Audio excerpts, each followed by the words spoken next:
I'm on the line right now with Mike Bennett. How are you today, Mike? Oh, I am surviving a pandemic, so about as good as anyone surviving a pandemic could be.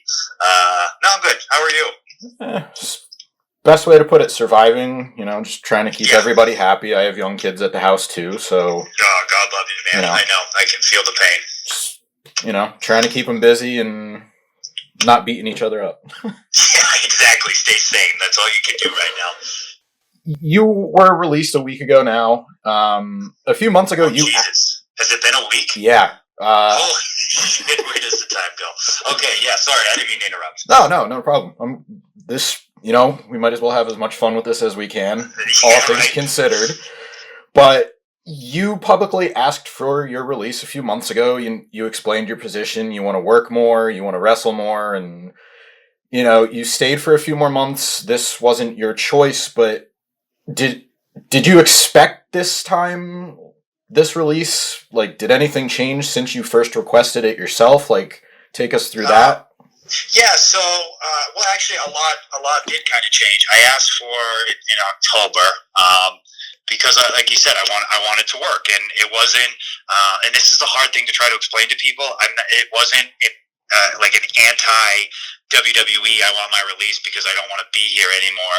It was I need to prove to myself that I still have it. I still, I still love wrestling. I still want to go do it. And there's also an aspect to it of I spent like 4 or 5 years addicted to drugs, and I wasted those years. And that's, for me as a man, that's incredibly difficult to try to comprehend and realize that, like, well, you wasted those years, and now you feel good, but you might not be able to get those years back. And obviously I can't ever get those years back, but I wanted to, now that I feel good and that I feel healthy, I wanted to go prove myself again.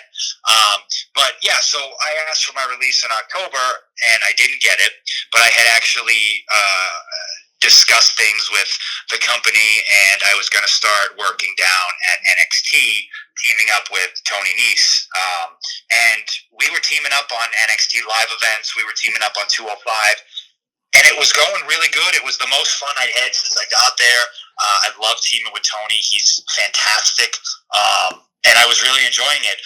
But when this virus hit, and everything started hitting the fan, and all sorts of companies were starting to furlough people and lay them off, I was like, I don't know how WWE's not going to be affected by this.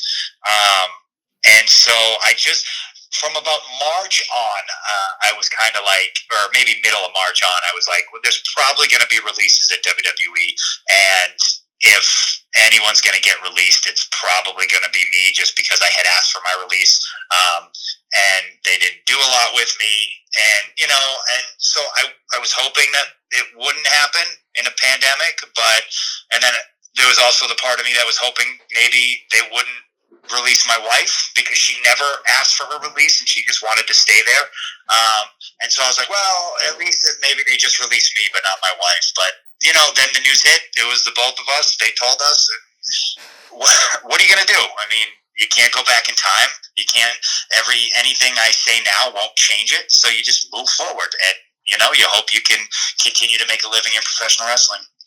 You brought up an interesting point. Covering it's one thing, but one thing that caught my attention was when your name came up alone, I immediately thought, it's bad enough that maybe you don't want your release anymore, but if it happens to both of you, it's not just two wrestlers, but it's two parents losing an income. So did you guys have even time to talk about the what if before Maria found out, or No, it was literally me and then her. But like I said, when we knew the releases were coming that day, we were hoping at least one of us would stay on. But it didn't happen, and it's scary. I mean, I'm a very honest person now, and I like to be honest, and I like to be truthful, and we're terrified, just like everyone else, because we're now in a climate where we don't know when wrestling's coming back, and everyone keeps saying, well, go out there and prove yourself. And trust me, nobody is more excited to go out there and just kick ass and rip it up on the indies or whatever company could potentially want us. but nobody knows when that's going to be, and that's terrifying. Like, especially as two parents. We have a 2-year-old, and we just had a newborn, and we're trying to figure it out. And I feel for anyone that's in that position. You know, I don't want to sit here and be like, please feel bad for me, because there's millions of people that are going through this, and we're right there with you guys. It's scary. I don't know how else to put it, but it's a scary time, and we're just trying to stay positive. We're doing a whole bunch of social media content to just keep ourselves sane, and hopefully hope one of those things kicks off. But like, yeah, I don't know how else to put it, but just say we're scared and we're figuring it out. You have been very open, honest, truthful with your sobriety. You've shared your feelings, and I think a lot of people can relate to that. So was there ever a push to use your personal story as an on-air vehicle, maybe where you're a positive redemption story instead of the heel character, or like the last stuff we saw on Raw where, you know, the cucking angles or the Maria, like that sort of stuff?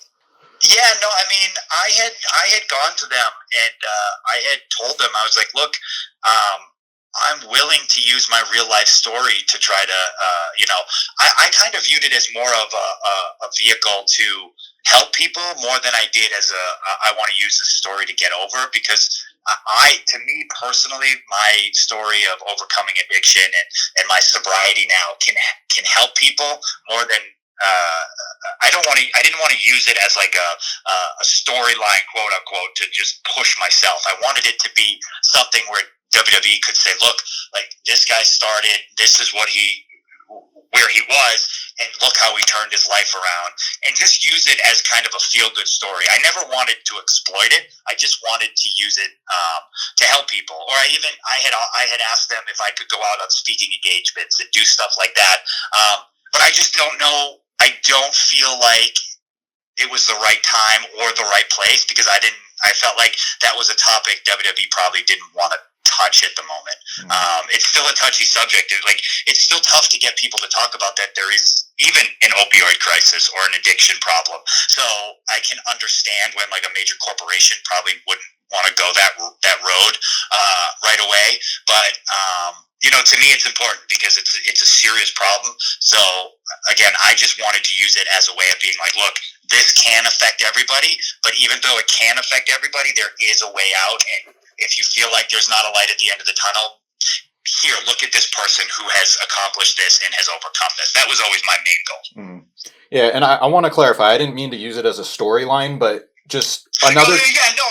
Right, I knew exactly what you meant. I just wanted to clarify that. Like, I totally got what you meant. Like, another guy that I can say personally, I look at it as another guy in the situation, like Titus ONeil, the way he is as a dad and his charitable efforts, like, you want to see guys like, you and him in that position, you want to see them doing well because of overcoming that stuff. And it's like, right.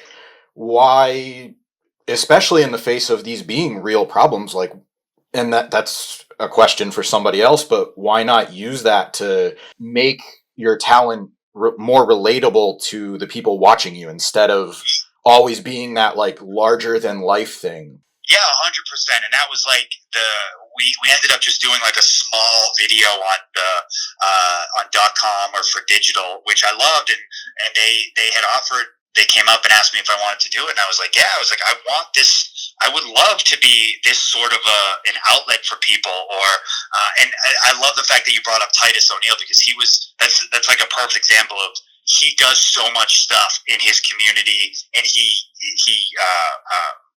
uses, but you know what I mean. He has the WWE tag on him, so it helps him to further his agenda of spreading this goodwill and all the stuff that he does, and it's phenomenal. He's a phenomenal person, and I just that's kind of how I viewed it. I was like, let me do that, but let me go speak to people, let me go speak to teenagers or wherever, and let me push that.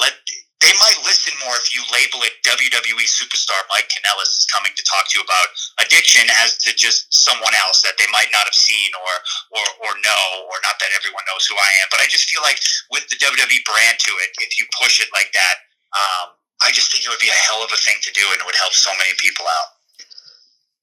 shortly before you left, you were taking some speaking engagements. You know, you have the belief of process over outcome. Obviously, that's up in the air, but have you entertained doing like any kind of online stuff, like a Zoom seminar, or trying to get, you know, in front of people while you are waiting to see what goes on with the pandemic? Yeah, no, absolutely.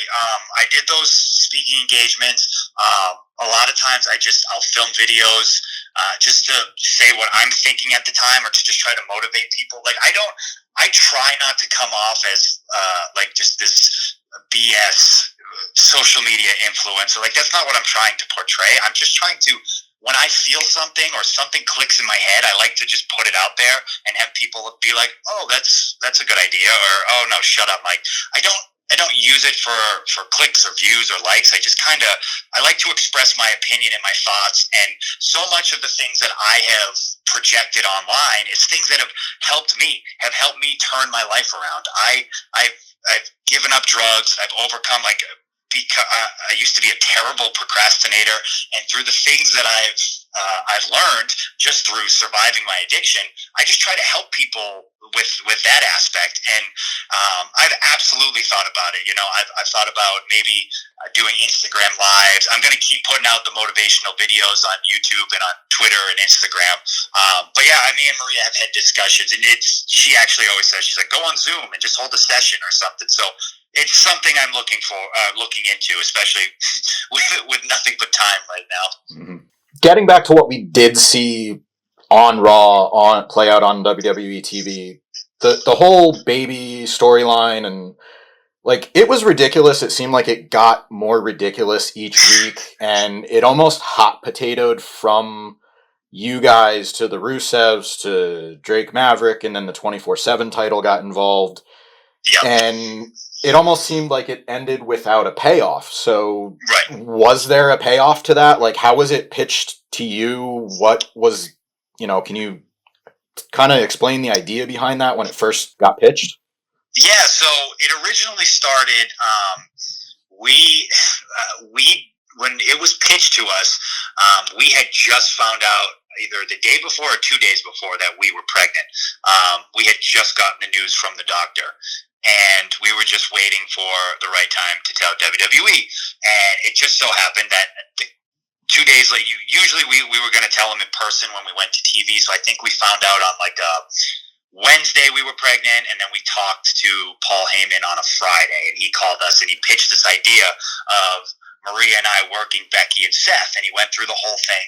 And a lot of the match was going to stay the same, but it was going to be where Becky puts Maria in her finisher, and Maria taps out, and then Maria berates me for allowing all that to happen, and then the storyline goes from there. However, when Paul pitched all that to us, Maria had to then tell him, Paul, I have to tell you, I'm pregnant.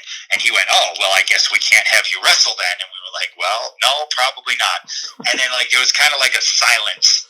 And then he goes, I have an idea. Do you mind if I tell the boss? And Maria goes, no, we were going to tell him soon anyways. And he's like, all right, I'll be right back. He gets off the phone, he calls us back, and then he pitches the idea of doing the way it went down with, me getting my ass kicked. Maria gets tagged in. No, I'm pregnant. And then I tap out, and then the berating of me happens. And I was okay with it because we constantly were saying to them, we're okay with using our family, our personal life, as long as there's a payoff. Like Maria's big thing was, I know I'm leaving for maternity leave when this angle ends, so I want to make sure I leave Mike in a strong position. And I don't know if there was ever a payoff. We were told that there was going to be one. We were never told what specifically it was going to be. But yeah, that was kind of our understanding was, if we can somehow make this, and again, I don't really, like, the angle itself never bothered me, because I was like, it's phony wrestling. If you want to tell someone one day that I'm this whipped, Maria's bitch, then that's what I'm going to be. But you can instantly change it the next week on Raw just by telling a different story. That's how storytelling works. So I was always like, whatever, yeah, as long as we pay it off, I don't care if I play this role. So I actually was having fun with it. We pitched different ideas. We pitched the when they had the Raw reunion with Ron Simmons coming in with the megaphone, that was me and Maria's idea. Like, we had fun playing with it, because we knew that there was eventually going to be a payoff, but then it just got dropped. As soon as the Rusev thing happened, we were told that that's the end of it, and we were both kind of like, well, shit. So what if there ever was going to be a payoff? I don't know, but we were hoping that there would be, and we were told that there would be. If you really think about it, you were almost playing a similar character to when you debuted with the company with the Power of Love. Like, you know, you took her last name and people were like, oh, why'd he do that? And it's like, you know, like they're heels, blah, blah, blah. Like, you get all past that, but you're still, you know, you're asserting her in this position and yourself. And it was just, now you have a memorable baby announcement to go with it. And, you know, you got weeks of TV. So, yeah, you know. It wasn't, and that's the thing, it wasn't, that, I enjoyed it. I think it was over the summer last year. I think that's when we did it. And I had a blast with it. The stuff we did with the 24/7 title, I was enjoying so much. Like, that scene with R-Truth and Carmella in the doctor's office, we couldn't get through the takes because we were laughing so much. With, like, it was fun. Like, I thoroughly enjoyed it. Wrestling's supposed to be fun. We were having fun. It stopped being fun when there wasn't a payoff, and then you're just like, oh, well, you just made me look like a fool for 2 weeks or whatever, 4 or 5 weeks, and now I'm in the same spot I was before, where I'm just Maria's husband. That's what my character is, and that's a character nobody wants to see, especially if Maria's on maternity leave. So it just, everything leading up to the point where it was like, all right, we're not doing it anymore, I enjoyed. Like, I love wrestling, and I love every aspect, but I never take myself too seriously, because at the end of the day, I'm still a man, a grown-ass man who gets to fake fight for a living, so I don't take myself seriously. It's not worth it. On the flip side of that, is there a match that you can point to or a segment that, you know, during your WWE tenure that you really want to, you know, put on the highlight reel or just show people, like, you know what, I did all this goofy stuff, but this match is really one that stood out and I'm proud of? Yeah, no, so there's actually a couple, but I would say there was a match on 205, me and Tozawa did a no disqualification match. That's one, in my whole career, that's one that I'm most proud of. Because 205 is funny, where if you know the crowd's going to be dead, but you compete with yourself to try to get them, because you tell yourself, this crowd's dead. They don't care who we are. We're not promoted, but if we can get the crowd to react and chant during this match, then that's pretty cool. So that match I love, but everything I did on 205 with Drake Maverick was just, to me, I like, if I had to go back and say, I want you to look at my WWE run, that's what I want to show them. The promos and the backstage vignettes, and then eventually we did the in-ring promo, which 205 like rarely ever does, with two guys going back and forth on the microphone, which me and Drake sat down with Chad, one of the writers, and we wrote that out. Like, that was me and Drake and Chad writing it out back and forth. That's another reason why I'm so proud. And then the match, I just love, because it was an unsanctioned match, and we were under the impression, all right, unsanctioned, we'll bring weapons, we'll do this, we'll do that, and then so we had all these ideas, and then when we got to the building, we said, all right, you guys can't use any kind of weapons or anything for this match, so you got to think outside the box. And the fact that, like, we were still able to get the crowd, and Drake just selling, he's so good and so underrated, and I really hope that, and I know he just got his release, but I really hope what he does in this Cruiserweight tournament, I hope people will say, oh shit, this guy's the real deal, because he is unbelievable. I've known him since I was in TNA, and I just think the world of him. But yeah, that match to me, it's one of my proudest moments. Before all this happened, you could at least hypothesize your next destination, but nobody's working outside of 2 or 3 companies. Do you feel like it's possible to even have a free agency period in the current situation, or is it still very much wait and see for anybody? I feel like it's wait and see, because nobody's running shows. That's the thing. If you're not running shows, how are you going to hire anybody? And I think that's the hardest thing to comprehend. You know, it's different when you ask for your release in October, because then you can go and do the free agency thing, or attack the indies hard, or push yourself. You know, you just can't do anything right now. And I'm not saying companies won't hire guys, or I'm not saying companies won't hire me or Maria. I genuinely, for the first time, I don't have a clue, and I don't know what the industry is going to look like when this is all said and done. And I think that's a very difficult thing to comprehend. And so that's kind of the boat we're in. We're just kind of like, wait and see. Is this, when this whole thing ends, is there even going to be anywhere else to go work? You just don't know. So yeah, it's very much a wait and see. Like, couple examples stand out, but obviously there was bunch of people let go last week, but like as soon as the Revival got their release, everybody's like, oh well, they'll fit in with AEW or they'll fit in with the NWA, and then like you have a long tenure with Ring of Honor, you were with Impact. That's a completely different company than when you were there before. So you have people making all of these connections that you might not necessarily be able to make yourself until you really know what's going to go on. But is that flattering because you're not teasing where you're going necessarily? I mean, right. You've put up a few pictures of you with the Kingdom, and I think right. you put up a promo of like one of your matches with EC3 and Impact. Right. You're not saying much, but you're getting people to talk for you. So is that part flattering? Yeah, no, I mean, honestly, I'll tell you this, getting released right now absolutely sucked, and anyone who says it didn't is lying. Like, when you get released in a pandemic, it sucks, but the outpouring of support and the outpouring of people being like, oh, this company will pick you up in a heartbeat, or you can go do this, and then it's just nice. I don't know how else to put it, but it's very flattering. It's very nice, because I sit here and I say to myself, well, I spent 3 years where, my name isn't that as recognizable as it was when I started with WWE.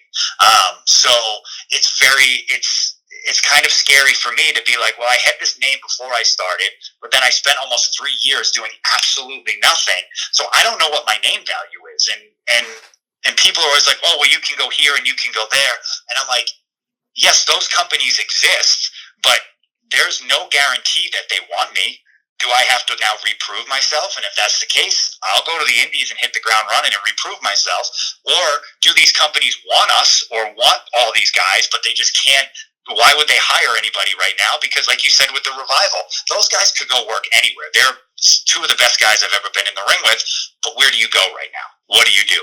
And I'm sure different companies are looking at guys and saying, we'd love to bring them in, but when is that time going to be? But don't get me wrong, like it's so nice that in this kind of a dark and shitty time to have people be like, no, you'd be great there, or you'd be great there, or you deserve this, or you deserve. It's just nice. It's really nice to read, because I'm sure the wrestling industry can be a very negative industry. So to see an outpouring of support, it's incredibly nice.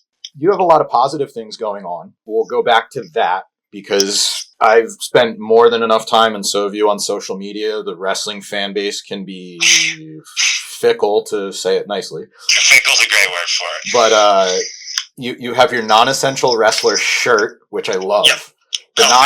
The non-essential family videos, and you just launched a podcast. So those are 3 ways that people can not only support you, support your family, but you're trying these things out to kind of keep that connection and see what's going to stick. Right. See what works for you.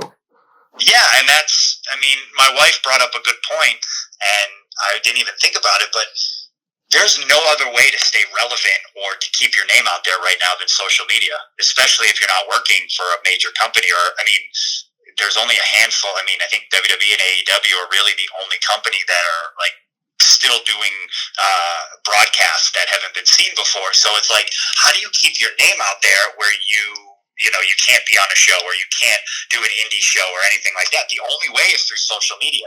So you have to maximize everything you can. And I'm just like, after we got released, we just hit the ground running. I just remember I got the phone call, Maria got the phone call.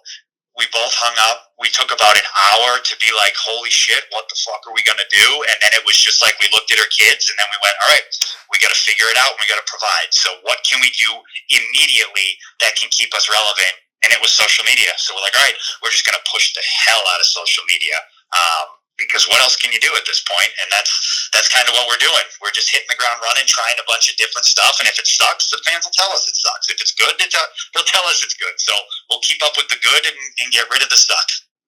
All right, man. Mike Bennett, thank you very much for your time today. Any plugs, social handles you want to get out there so people can stay in touch with you and follow the non-essential family? Yeah, please. Just follow me on Twitter at Real Mike Bennett. Follow me on Instagram at Real Michael Bennett. We have a podcast. It's on iTunes or Apple Podcast, whatever. I mean, I'm still new to this technology podcast stuff, but it's Non-Essential Wrestlers Podcast. And follow me on Pro Wrestling Tees. You can get my non-essential wrestler tee on that. And I got a Prison Mike tee that's coming out that I'm super excited about. So, because I'm a big Office mark. So yeah, just follow me on all that stuff and keep looking out for us. If wrestling, all of a sudden the wrestling world turns around and we're back at it, hopefully we're out kicking ass in a wrestling ring sooner rather than later.